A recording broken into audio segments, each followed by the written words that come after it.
नमस्कार दोस्तों, फिर से आपका स्वागत है लोक भारती हिंदी इस YouTube चैनल पर।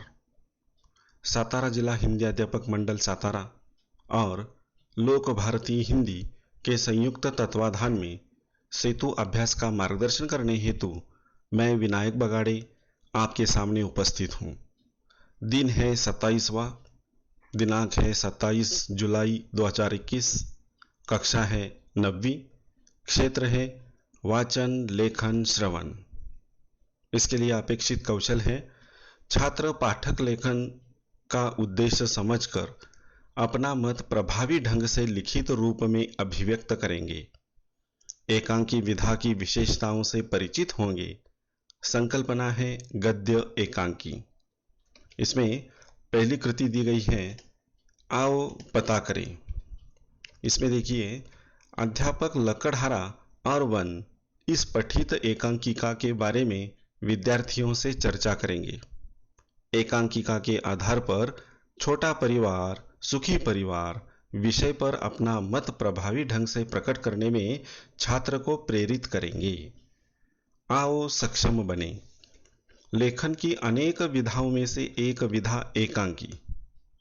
अध्यापक छात्र को एकांकी इस लेखन विधा की विशेषताएं बताएंगे। जैसे कि एकांकिका जो होती है, इसमें संवाद को प्रमुख स्थान दिया जाता है। कोई एक उद्देश्य लेकर यह एकांकी लिखी जाती है और बड़े ही जिसे हम कहते हैं कि मनोरंजनात्मक ढंग से उसके पीछे जो उद्देश्य है, यह उद्देश्य सफल करने के लिए प्रयत्न किया जाता है। एकांकिका में संवाद होते हैं और इन संवादों के द्वारा सभी का ध्यान हम अपनी ओर आकृष्ट कर सकते हैं और इस एकांकिका को सफल बना सकते हैं। इसके अलावा देखिए, विद्यार्थियों को एकांकी का नाट्यकरण करने में मार्गदर्शन करेंगे। हमारे पाठ्यपुस्तक में या पाठ्यपुस्तक के बाहर की अगर कोई एकांकिका है तो इसमें विद्यार्थियों को बोलना है कि चलो हम इसका नाट्यकरण करेंगे। चलिए, कौन कौन इसमें से पात्र बनेगा, और छात्र स्वयं स्फूर्ति से सामने आते हैं और नाट्यकरण के लिए तैयार होते हैं। तो अध्यापक को क्या करना है, इनका मार्गदर्शन करना है, कैसे संवाद होना चाहिए, नाट्यकरण कैसे करेंगे। तो इस तरह से इसका नाट्यकरण करने में मार्गदर्शक की भूमिका निभाएंगे। एकांकी और लेखकों के नामों की सूची बनाने में सहायता करेंगे। अगर नई एकांकी आप चाहते हो तो एकांकिका उसका नाम क्या है, उनके लेखक कौन हैं, इसके बारे में जो नामों की सूची होती है, यह सूची छात्रों को तैयार करने के लिए बोलना है कि आपको जो नाटक अच्छे लगते हैं वो नाटक कौन से हैं, उसके लेखक कौन हैं, इसके बारे में जानकारी वो प्राप्त करते हैं और एकांकिका का दृढ़ीकरण अनायास रूप में यहाँ पर हो जाता है। तो इस तरह से सक्षम बनाना है हमें अपने छात्रों को। अगली कृति दी है, आओ अभ्यास करें। इसमें लकड़हारा और वन एकांकिका का सारांश अपने शब्दों में लिखिए। एकांकी के पसंदीदा पात्र का वर्णन कीजिए। विविध अवसरों पर पाठशाला में खेले जाने वाले नाटकों के संवाद ध्यान से सुनिए। अब देखिए, आओ अभ्यास करें में जो लकड़हारा और वन, यह जो एकांकिका है जो पिछले साल हमने देखी थी और उसका अध्ययन हमने किया था, तो इसका सारांश लेखन जो है वह अपने शब्दों में लिखना है। इसके अलावा एकांकी के आपको इस एकांकिका में कौन सा पात्र पसंद आया और क्यों, इसके बारे में जानकारी लिखनी है।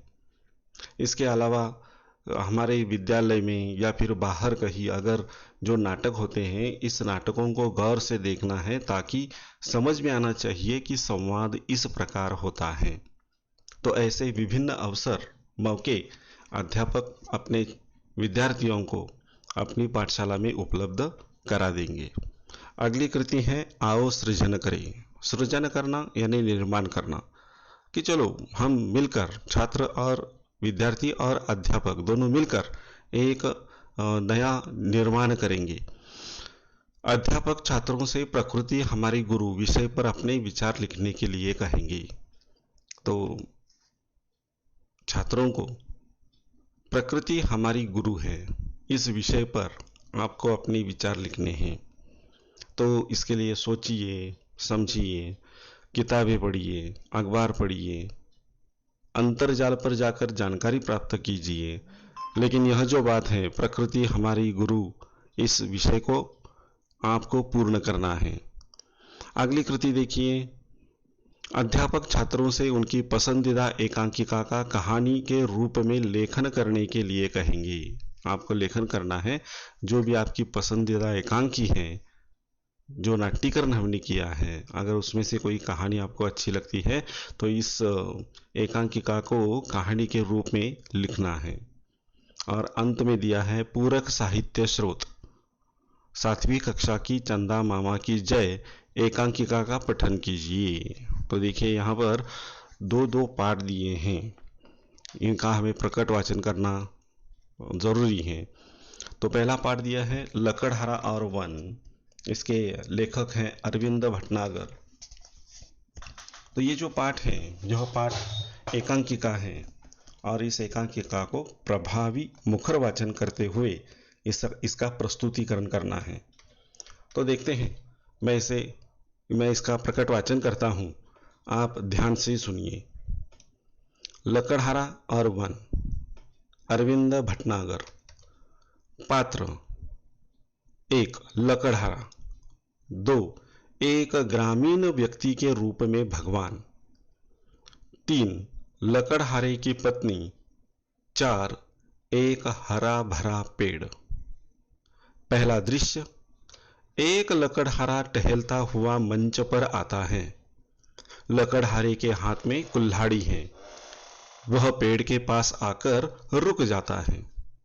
लकड़हारा पेड़ को देखकर, चलो आज इसी पेड़ को काटे, इससे आज की रोटी का इंतजाम हो जाएगा। पेड़ की डाल काटने के लिए कुल्हाड़ी चलाता है, पर कुल्हाड़ी हाथ से छूटकर नदी में गिर जाती है। लकड़हारा चिंतित एवं दुखी स्वर में, हे भगवान, मेरी कुल्हाड़ी, पानी गहरा है, तैरना आता नहीं, कैसे काटूंगा, क्या बेचूंगा, आज बच्चे क्या खाएंगे। इसी बीच भगवान ग्रामीण व्यक्ति का वेश धारण कर मंच पर आते हैं। ग्रामीण, बड़े दुखी लग रहे हो, क्या हुआ। लकड़हारा दुख भरे शब्दों में, क्या कहूं भाई, अचानक मेरी कुल्हाड़ी नदी के गहरे पानी में गिर पड़ी, मेरा तो सब कुछ चला गया। ग्रामीण, हाँ भाई, तुम्हारा कहना तो ठीक है। लकड़हारा, भाई तुम मेरी मदद कर सको तो बड़ा उपकार होगा। ग्रामीण, ठीक है, तुम दुखी मत हो, मैं कोशिश करता हूं। यह कहकर ग्रामीण नदी में कूदा और एक चांदी की कुल्हाड़ी निकलकर बाहर आया। अरे भाई, तुम कितने भाग्यवान हो, लो तुम्हारी चांदी की कुल्हाड़ी। लकड़हारा, नहीं भाई, यह कुल्हाड़ी मेरी नहीं है। ग्रामीण, ठीक है, एक बार फिर कोशिश करता हूं। नदी में फिर कूदता है और सोने की कुल्हाड़ी निकालकर बाहर आता है। लकड़हारा आश्चर्य से, क्या कुल्हाड़ी मिल गई भाई। ग्रामीण, हाँ मिल गई, लो यह सोने की कुल्हाड़ी। लकड़हारा, नहीं भाई, मैं तो बहुत गरीब हूं, यह सोने की कुल्हाड़ी तो मेरी है ही नहीं।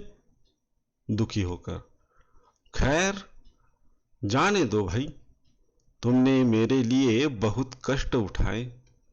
ग्रामीण बीच में ही, नहीं नहीं भाई, इसमें कष्ट की क्या बात है, मुसीबत के समय एक दूसरे के काम आना तो हमारा धर्म है। मैं एक बार फिर कोशिश करता हूं। ग्रामीण नदी में कूदकर लोहे की कुल्हाड़ी निकालता है। ग्रामीण, लो भाई, इस बार तो यह लोहा ही हाथ लगा है। लकड़हारा अपनी सोने की कुल्हाड़ी देखकर खुश हो उठता है। तुम्हारा यह उपकार मैं जीवन भर नहीं भूलूंगा, भगवान तुम्हें सुखी रखे। ग्रामीण में, एक बात मेरी समझ में नहीं आई। लकड़हारा हाथ जोड़कर, वह क्या? ग्रामीण, मैंने तुम्हें पहले चांदी की कुल्हाड़ी दी, फिर सोने की दी, तुमने नहीं ली, ऐसा क्यों? लकड़हारा, दूसरे की चीज को अपनी कहना ठीक नहीं है। मेहनत और ईमानदारी से मुझे जो भी मिलता है वही मेरा धन है। ग्रामीण चला जाता है और भगवान के रूप में मंच पर फिर से आता है। भगवान, धन्य हो भाई, मैं तुम्हारी ईमानदारी से बहुत प्रसन्न हूं, लेकिन एक शर्त पर। तुम हरे भरे पेड़ों को नहीं काटोगे, नहीं लालच में पड़कर जरूरत से अधिक सूखी लकड़ी काटोगे। लकड़हारा, मुझे शर्त मंजूर है। पर्दा गिरता है। दूसरा दृश्य, पहला दृश्य यहां पर खत्म हुआ। अब दूसरे दृश्य में देखिए क्या होता है। मंच पर लकड़हारा सो रहा है। मंच के पीछे उसकी पत्नी आवाज देती है। पत्नी कहती है, अरे रामू के बापू, घोड़े बेचकर सो रहे हो क्या? आज लकड़ी काटने नहीं जाना है? लकड़हारा, जाता हूं भगवान। अपनी कुल्हाड़ी उठाकर जंगल की तरफ जाता है। मन ही मन सोचता है, जिधर देखो दूर तक जंगल का पता नहीं।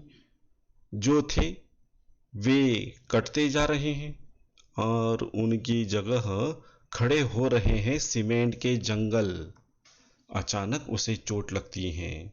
वह चीख उठता है, फिर एक पेड़ की छांव में बैठ जाता है। आहा, कितनी ठंडी छाया है। संसार सारी थकान दूर हो गई। हरे भरे पेड़ के नीचे से उठकर अपनी कुल्हाड़ी संभालता है। चलो यही सही, इसे ही साफ करें। कुल्हाड़ी चलाने की मुद्रा में हाथ उठाता है। पेड़ कहता है, अरे अरे, यह क्या कर रहे हो? लकड़हारा चौंक कर, कौन? आसपास नजर दौड़ाता है। पेड़, अरे भाई, यह तो मैं हूं। लकड़हारा डर कर, कौन? भूत। पेड़, डरो नहीं भाई, मैं तो पेड़ हूं, पेड़। लकड़हारा आश्चर्य से, पेड़? क्या तुम बोल भी सकते हो? पेड़, भाई, मुझ में भी प्राण है। तुम मुझे बेकसूर पर क्यों तुम मुझ बेकसूर पर क्यों वार कर रहे हो? लकड़हारा, तो क्या करूं? चार चार बच्चों को पालना पड़ता है, यही एक रास्ता है रोजी रोटी का। पेड़ कहता है, अरे भाई, अधिक बच्चे होने के कारण सुखी परिवार में दुख तो आएगा ही, पर तुम कितने बदल गए हो। तुम यह भी भूल गए कि मैं ही तुम्हें जीने के लिए शुद्ध हवा, पानी और भोजन सभी कुछ देता हूं। लकड़हारा, यह तो तुम्हारा काम है, इसमें उपकार की क्या बात है? पेड़, मैंने कब कहा उपकार है भाई? पर यह तो तुम अच्छी तरह जानते हो कि बिना हवा के मनुष्य जिंदा नहीं रह सकता। उसे सांस लेने के लिए शुद्ध हवा तो चाहिए ही, और हवा को शुद्ध करने का काम मैं ही करता हूं। लकड़हारा, ठीक है, पर मेरे सामने भी तो समस्या है। पेड़, यदि तुम हमें काटते रहे तो ये बेचारे वन्य पशु कहां जाएंगे? क्या तुम अपने स्वार्थ के लिए उनका घर उजाड़ दोगे? लकड़हारा, तो फिर क्या मैं अपना घर उजाड़ दूं? पेड़, मेरा मतलब यह नहीं है। यदि तुम इसी तरह हमें काटते रहे तो अच्छी वर्षा कैसे आएगी? और एक दिन। लकड़हारा, तुम्हारी बात तो ठीक है, पर अब तुम ही बताओ मैं क्या करूं? पेड़, कम से कम अपने हाथों अपने ही पैरों पर कुल्हाड़ी तो मत मारो, कभी हरा भरा पेड़ मत काटो, उन्हें उन्हें अपने बच्चों के समान पालो ताकि चारों ओर हरियाली छाई रहे। लकड़हारा हामी भरता है, उसी समय पर्दा गिरता है। और इस तरह से यह जो एकांकिका है, इस एकांकिका को छात्रों को भी इसी प्रकार पढ़ने के लिए कहना है। अगला पाठ देखिए, यहाँ पर चंदा मामा की जय दिया है, इसका भी प्रकट वाचन आपको करना है। एक पाठ का प्रकट वाचन मैंने किया है, तो दूसरे पाठ का प्रकट वाचन आप करेंगे तो अच्छा रहेगा। तो यह दूसरा पाठ चंदा मामा की जय, इसे पढ़ते हैं और हम यहाँ पर रुकते हैं। तो यह जो चंदा मामा की जय यह पाठ है, आप इसका प्रकट वाचन कीजिए।